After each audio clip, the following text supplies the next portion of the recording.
This is Jonah Dempsey, your host of the Human Design Deconditioning Guide. I'm walking over the Santa Fe River Trail right now, which is dry. Finally went dry. And it is hot out and sunny, so I'm all covered up. Alright, so today I want to talk about caves, the cave environment. So for those of you not familiar with the concept of environment in human design, there are 6 fundamental environmental frequencies, which each correspond to a color of the nodes in terms of what you resonate with or what you're attuned to. So the nodes in particular, the design nodes, are going to determine what your resonant frequency is, and you're going to really be connected to one of these 6 environments in particular. The nodes on the personality side also connect you, but via the personality color. But in that case, it's going to be about what you notice and not, per se, what is correct for you. So these 6 frequencies of the environments are caves, markets, kitchens, mountains, valleys, and shores. And so if you just look at your design node color, you'll be able to know which of those you connect with. Now, this is not something that they'll show you on Jovian Archive or my body graph. A lot of people want money for this, which I consider highly unethical, because it should be, it's a very simple mathematical formula to determine this. It should be free. So, but in any case, you can find it out either by asking on human design groups on Facebook, or you can go to the website humdes.com, humdes.com, which is a Russian website. If you're using Google Chrome, it will auto-translate it for you. But in any case, you can discover what your design node color is there. So today I'm going to talk about caves. Caves is the very first one. So caves is color 1. So anyone who has color 1 on their design nodes is going to be caves. Now, depending on your tone, you're going to have either left or right variable. If your tone is 1, 2, or 3, it's left variable. If your tone is 4, 5, or 6, it's right variable. Now, with left variable, you're going to have selective caves. With right variable, you're going to have blending caves. So I'll talk about the difference in the selective and the blending, as well as in general what it means to be left environment versus right environment in terms of variable. So let's just talk about caves. So caves are the first color. Similar to the first line profile, this is about security, right? This is, if we think about the first line, what do we know about the first line profile? It's the fundamental life process for the survival of the human species. What is that fundamental life process? Well, let's talk about the first line for a moment. It's fear as the root of intelligence. So you're afraid of something, and it leads you to become smart. And that intelligence helps you survive. And this is, the earliest survival mechanism, which is basically a mechanism of preparation. But it's so much more. So much comes out of this first gesture. So you're afraid. Well, what are you afraid of? The unknown. Put yourself 90,000 years ago. Cave people, cavemen, cave women, 90,000 years ago. And you can see this first fundamental process of the first line, which again is going to have parallels to the first color environment, and I'll get there in a moment. So the first line, putting yourself in your imagination 90,000 years ago, to that time of the dropping of the larynx, where the human beings finally evolved the ability to speak. The advent of the seven-centered being, even though we coexisted with the five-centered Neanderthals for quite some time. But the five-centered Neanderthals were fundamentally the same as that dog barking. They had a throat, but they had no ajna to connect to the throat. So something dangerous happened, like a saber-toothed tiger, and they could go, woo, woo, woo, woo. But they couldn't explain the saber-toothed tigers only come out at night, for instance. They couldn't convey that pattern because they had no way to convey only or nighttime. So 90,000 years ago, the advent of humanity as we know it, the advent of the seven-centered being, which is our heritage, started with the ability to communicate. And this is core to the first line. And that ability to communicate came out of fear of the unknown. And that fear of the unknown is ameliorated when someone can tell you what is there. Oh, you don't have to be afraid of what's over there. I went and looked. It's just a spring of fresh water. But you should be very scared of what's over there because I went there and there are all these snakes. This is how the human process began, through the first line, right? This is how the process of becoming civilized, of evolution as humans. So what we get is intelligence stemming from fear, communicated through language, and communicated essentially as logic, because the first two processes are splenic, and the splenic is connected to logic. We don't yet have the luxury of entertainment. The first thing humans did wasn't figure out how to entertain each other and tell stories around the fire. That's not what they used language for. Some people might romantically say humans have been telling stories since the beginning. Or, the earliest profession, the first profession was prostitution, for instance. No, because sex for enjoyment is part of the abstract collective stream, and that doesn't come till later. The first profession was survival. There's nothing sexy about survival, right? The first profession was the teacher. It was the very first job anyone ever had, was being a teacher. So this first line process, the teacher, the student, and what else it needed was the authoritarian. This is where authoritarianism comes from. Because authoritarianism is required for survival at this basic fundamental level. Now that doesn't mean we can't leave authoritarianism behind at a later date. In fact, that's exactly what happens. That's what happens even as soon as we get to the second line process, the democrat. At that point, we've already left authoritarianism behind. So I'm not saying that we don't leave it behind. We do. I'm just saying that in the beginning, there was authoritarianism. In the beginning, there were teachers and students. You need a strict hierarchy, otherwise, it doesn't work. So this first line process, going back to the time of cavemen, cavewomen, struggling to survive, it's all about this authoritarian sort of way of being. Now, this is also a left variable process. We're moving from the left to the right. So you'll see that the left variable caves people have a much closer affinity to this authoritarian environment than the right variable caves people. And I'll go into that momentarily. That is something that we will have to address because there's a big difference there. And being right variable in caves is kind of like being the most evolved of the most ancient environment. So just to finish up the first line, we understand what it's about. It's about survival through sharing of logical patterns in an authoritarian way between teachers and students, such that the apprentice eventually becomes the master. This is where we get lineages, right? This is where we get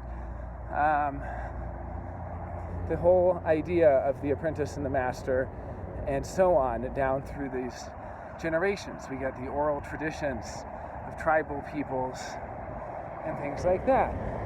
We also get power in numbers here, because the first line through,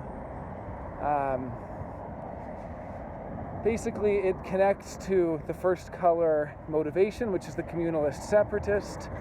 It's really about, am I going to be part of the community or separate from the community? And what are my best chances for surviving? And there can be a real power in numbers here as well. Okay, so how does this relate to the first color environment? Well, your first color, caves, let's just talk about the left variable, selective caves. This is an authoritarian environment. This is an environment where you absolutely need to control who comes and goes for your own well-being. If you're selective caves and you live in a communal household, well, that might be really good, except for the fact, you know, you need some sort of control over who's coming and going. Now, if you're right variable caves, that's blending, then you can put up with a little more, right? Blending caves is more open to who comes and goes and to just witnessing and being there for whoever appears. But left variable caves, this is the oldest of the oldest environment. This is the fundamental security of the human species. It's having bars on the windows, locks on the door. You know, I guess in the old days with the cave, it was being able to have a single entrance and a single exit, right? Just one, only one entrance exit. Only one way in, and that one entrance could be defended. And this is fundamental. So for all caves people, this is what they like. They don't want houses with back doors. You know, they want the house itself to be a fortress. And then within that house, they want to be in the back of the house. And within that back of the house, they only want one door going into that room and one hallway going to that door. See what I'm saying? This is about, I mean, at the very least, don't have a closet in your bedroom. Don't have an entrance to the bathroom from your bedroom. At the very least, just have one entrance, one exit. You know, only one door to your place where you rest. That is so important for caves people. Whether you're selective or blending, that is so important. Now, if for some reason you don't have that, you have multiple entrances and exits, or you live in a situation where people are coming and going, or you're not really protected, in that case, you know, I hope you have a car, because cars are caves. And anytime you're in your car, you're protected, you're safe, you're secure, you control who comes in and out. You know, you have the power locks, all that stuff. So that's really important. So important. Okay, so what else can we say about caves? Some people have said they're, you know, I don't know how much this is important. Some people have said they should be climate controlled. That seems more like a kitchens thing to me. That's kitchens, which we'll get to in a different video. But some people said caves should be cool. I don't know if a cave should be cool, you know, or a cave should be dark. I don't know if that's necessarily true.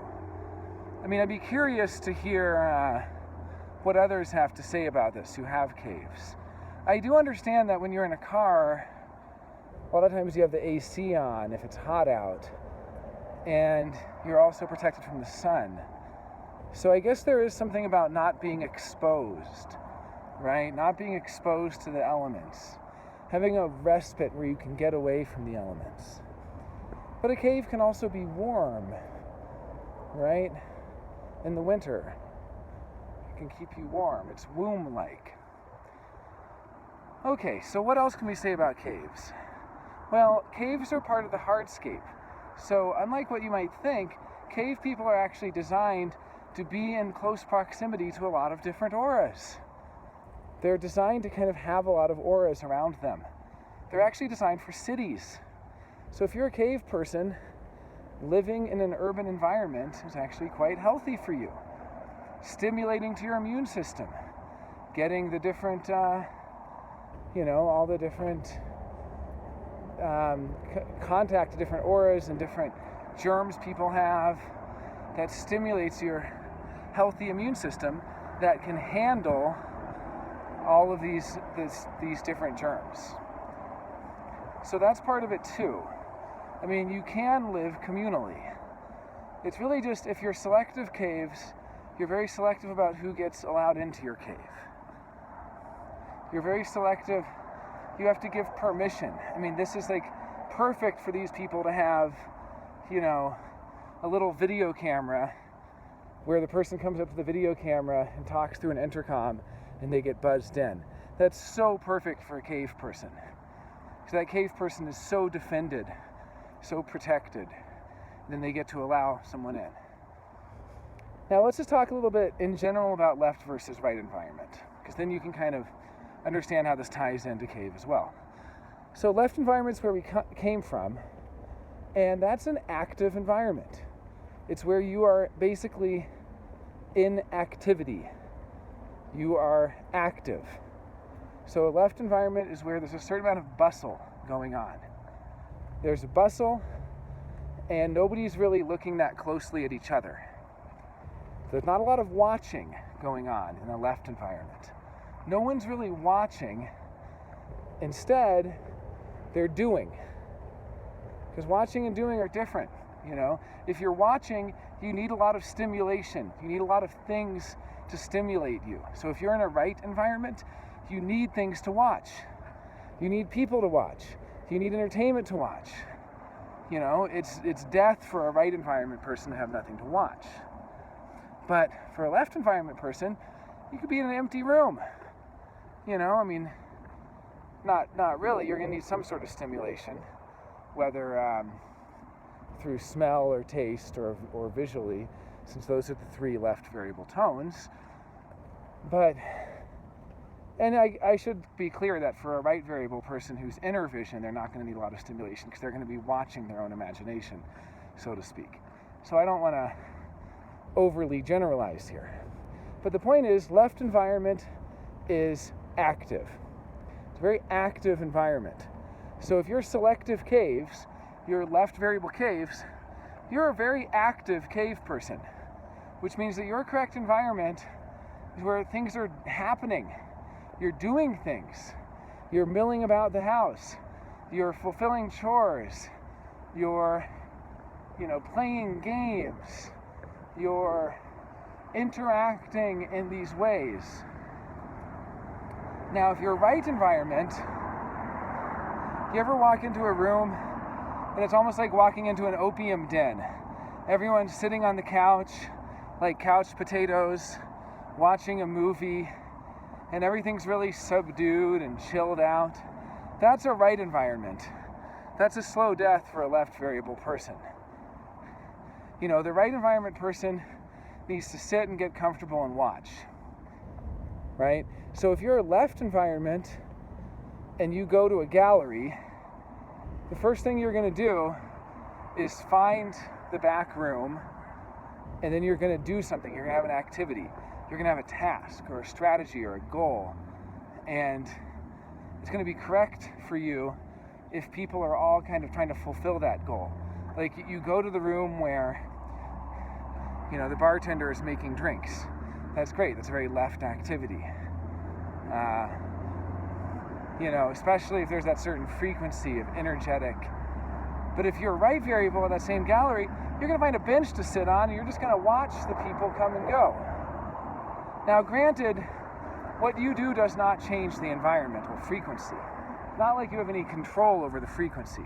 If it's a left variable gallery, it's going to be one full of hustle and bustle. And if it's a right variable gallery, people are going to laconically, lackadaisically kind of meander around, and so on. So you don't really get to determine that with your interaction. But nevertheless, there's still a left variable and a right variable way of being, in the sense of finding your correct environment within any given location. Even within the same gallery space, you can find little pockets of it that are more left variable or more right variable. And you learn to recognize these. This is something you learn when you start to practice human design, when you start to observe the different environments. So left variable being so active, the left variable cave person, it also just means a city person. This could be someone who's driving around all day, right? This could be someone who, is a taxi driver, an Uber or Lyft driver, who's very picky about who they accept, doesn't let somebody in until they've scrutinized them. But they're very busy and they're very active. This could be someone in an urban environment who is basically active in that urban environment all the time. They don't really have time to notice. They don't have time to notice what clothes somebody was wearing, right? They don't have time to notice what kind of stuff's going on with other people because they're not watching other people. They're being busy in their activity. So then you have right variable. Here's somebody who needs to find a place to sit. They can just sit and watch. They can just sit and observe. They can sit and be passive and be a resource for people to approach, come up to and ask them questions, and pull the information from them. They're not actively going out there to make it happen. Now I'm going to close by talking about the 3 tones. If you're able to discover what tone of environment you have, here's the last little piece of the puzzle. So if your first tone, and again this will be on humdes.com, humdes.com, or you can ask people online and they'll help you out. Tone is what's shown in the triangle next to your design nodes, next to your design color. So your tone, if your tone is 1, there's only 3 tones that can be left variable, and there's 3 for right variable, so I'll just get through them real quick. So the 3 left variable tones, 1, 2, 3. 1 is smell. For these people, the smell of the environment is very important. Your correct environment will have the right smell. It could even be a kind of a musty smell, or kind of a cooped up or compressed smell, right? Or alternately, you might need a certain amount of airflow.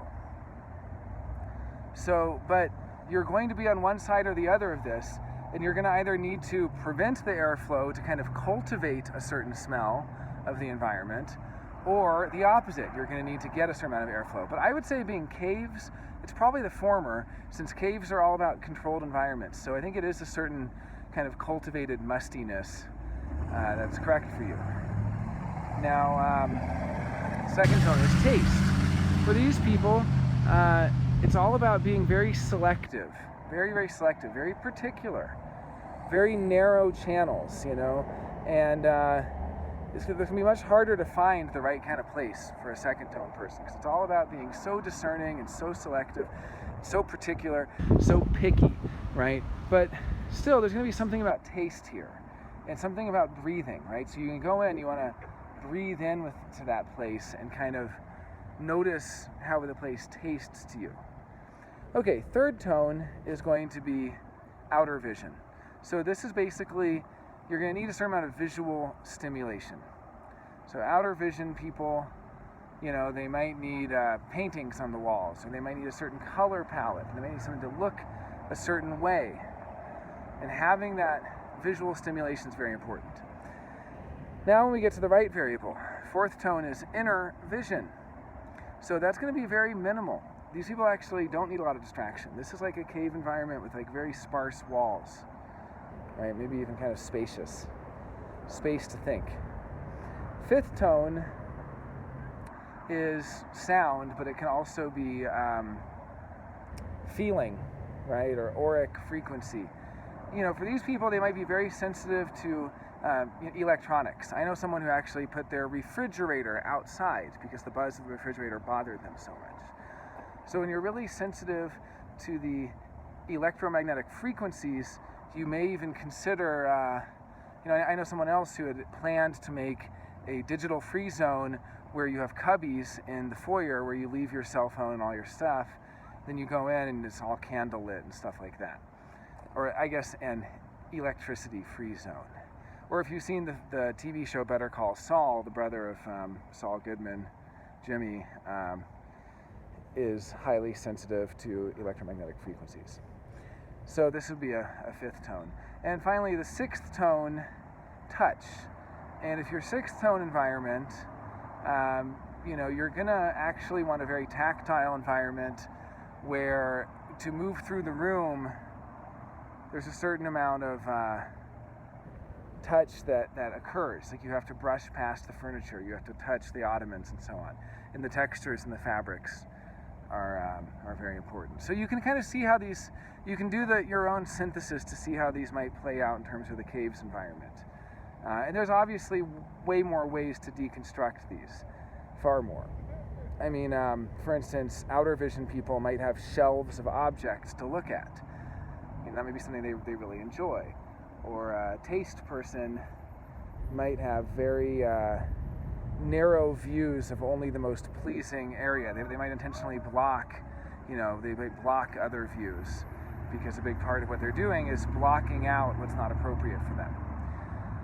All right, this has been your host, Jonah Dempsey. I hope you enjoyed that, and feel free to post your own experiences with caves environments or your own comments, your own ideas or other ways of deconstructing these colors and tones. I appreciate it. Take care.